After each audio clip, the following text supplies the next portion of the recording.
number 6. I'll be spending the first minute quickly running through gold, what happened last year, why it peaked, where it could go further going on.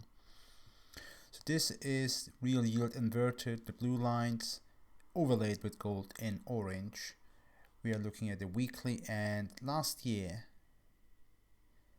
the gold market started peaking beginning of August.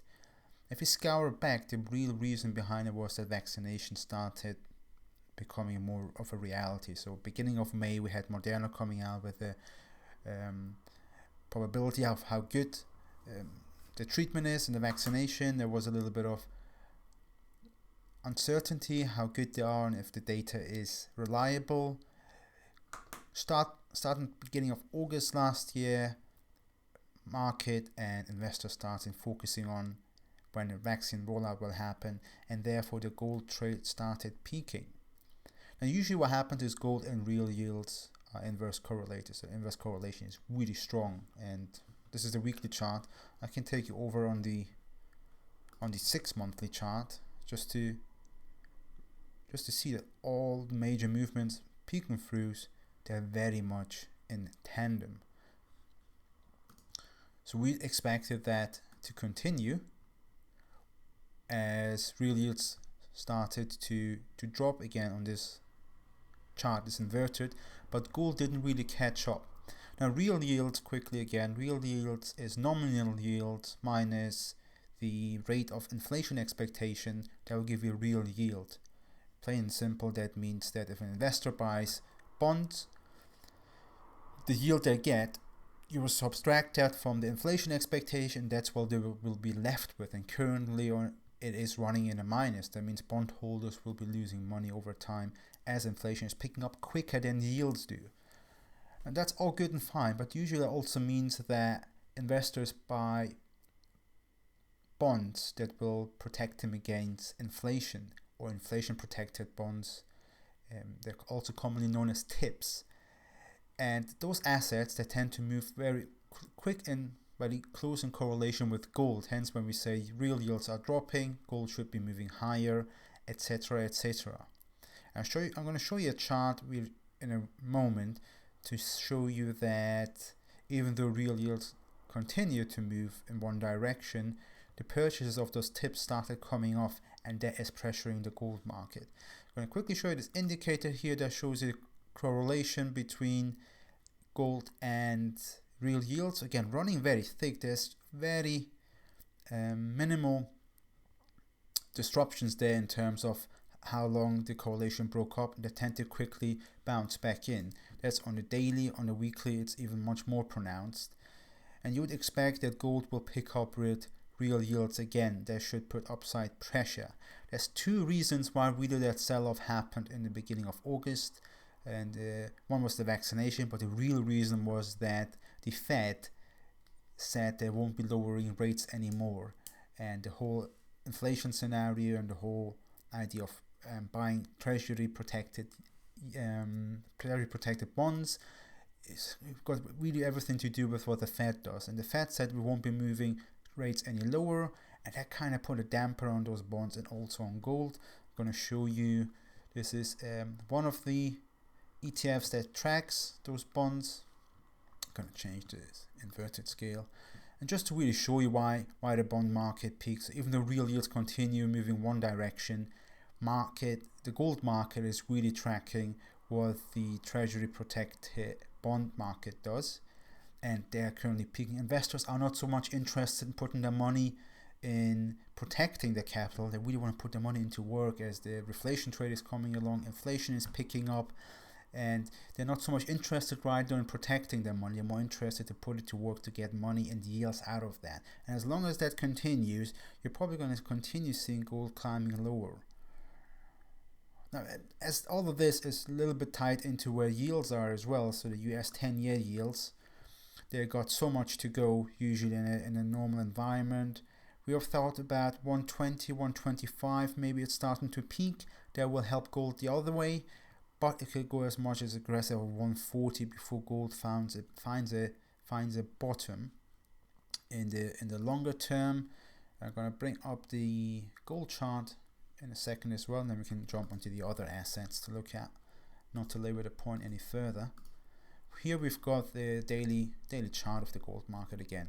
Just to really put into perspective what happened the last 6 months. Why is gold falling, and why some investors say no, it should go to 2,300, why investors say no, it should go to 1,500. From a business perspective, you don't really get anything out of holding gold right now. There's no yields, but there's a lot of yields out there. There's a reflation going on out there. You really want to take your money out of the safe haven assets and put it to work to get money for your returns. Be that as it may, we've got some important levels to chew through before this can drop further anywhere else. I was expecting a decent bounce from this level. I've missed it last week by a few dollars and it started bouncing already.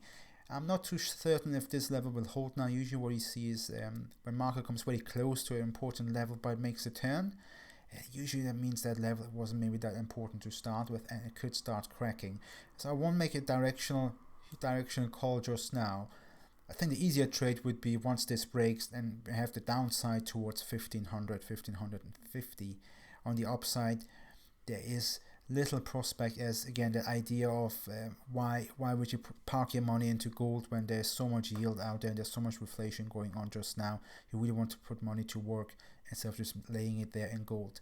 There's some investors that say, well, there's a dollar debasement going on, we like to own gold in the long term, and there's all good and fine, but their view is probably in the longer term, and we're talking decades. If you're looking for the next week, I would be a little bit more cautious where gold trades, and it could, as yields continue to climb, it could start cracking these levels. If yields make a great big U-turn and bonds really start picking up again, by all means, gold can climb back into higher levels. But as it seems right now, the downsides are a bit more pronounced as investors seem to keep climbing out of the gold assets. But that's to that. We covered this. Quick look at the CFTC data. We saw a reduction in the long on the euro, quite sizable actually, which does make sense. So euro starting to slow down. But what interesting thing we saw is that there was a build up again of GBP longs, which I really liked seeing.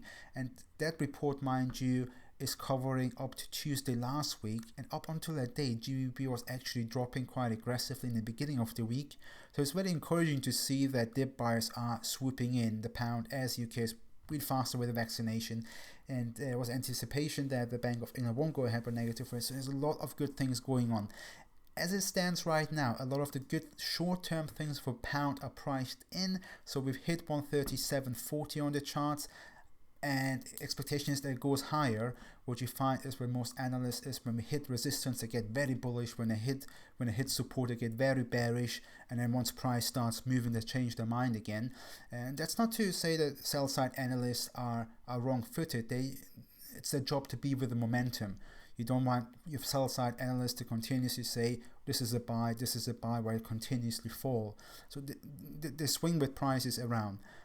Be that as it may, I'm really constructive on GBP, but in the short term I think we have a small pullback here as the Bank of England narrative is in the price just now, and the other assets didn't make any major move to notice. Having a quick look at what the bond flows are for the Eurozone this week and the following week, we will have net over 40 billion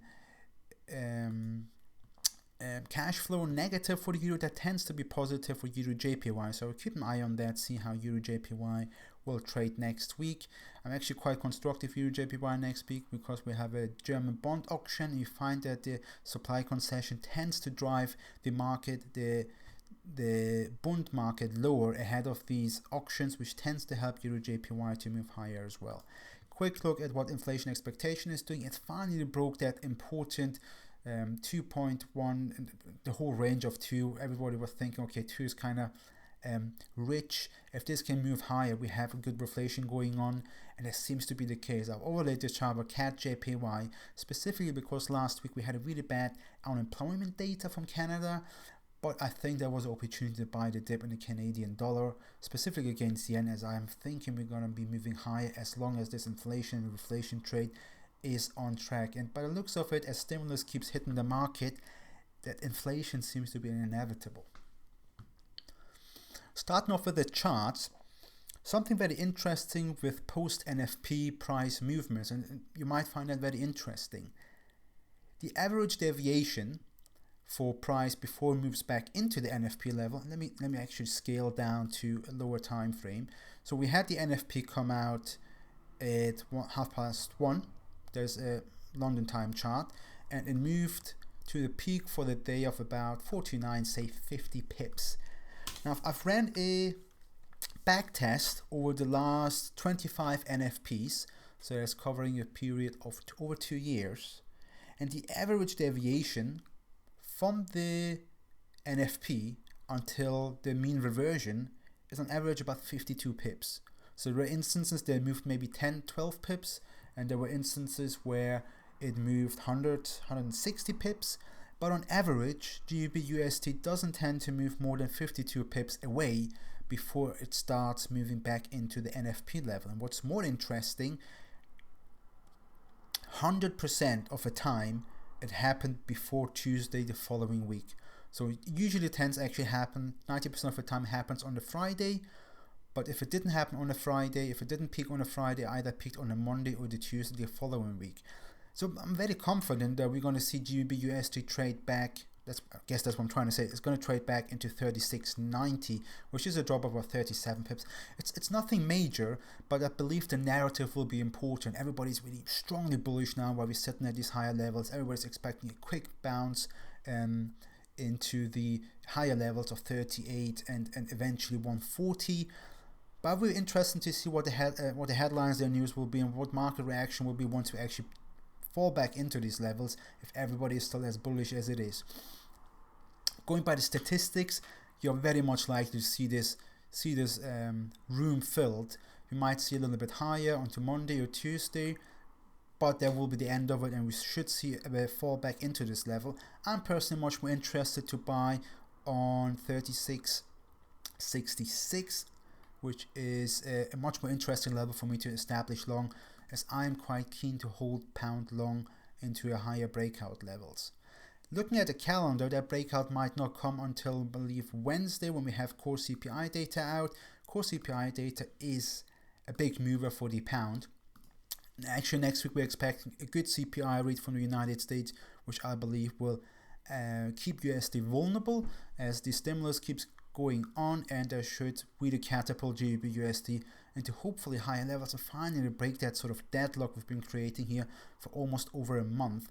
I'm going to quickly show you the market reaction what we had last time, which was the 13th of January on GBPUSD. Usually you find bigger moves come out of after the CPI. So I scrolled back a bit too far. So 13th of January we had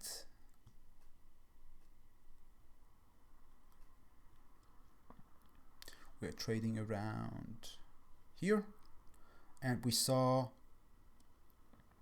quite stronger moves after that. So that sort of zone that created here after the CPI did create a strong move in one direction or the other, about 152 pips before it started retracing. I'm expecting the same thing next week as well. This time though, I'm a bit more bullish. I'm expecting a bullish move. Near the time we have a better idea if it's going to be bearish instead. But as we head into next week, I'm quite bullish on GBPUSD and bearish on the USD post the CPI release. Before that, we don't have a lot of data I could look at and work with. That's not strong data moves that will move market a lot. But we will have another look at some other currencies as well. So I'd like to have a look at CADJPY.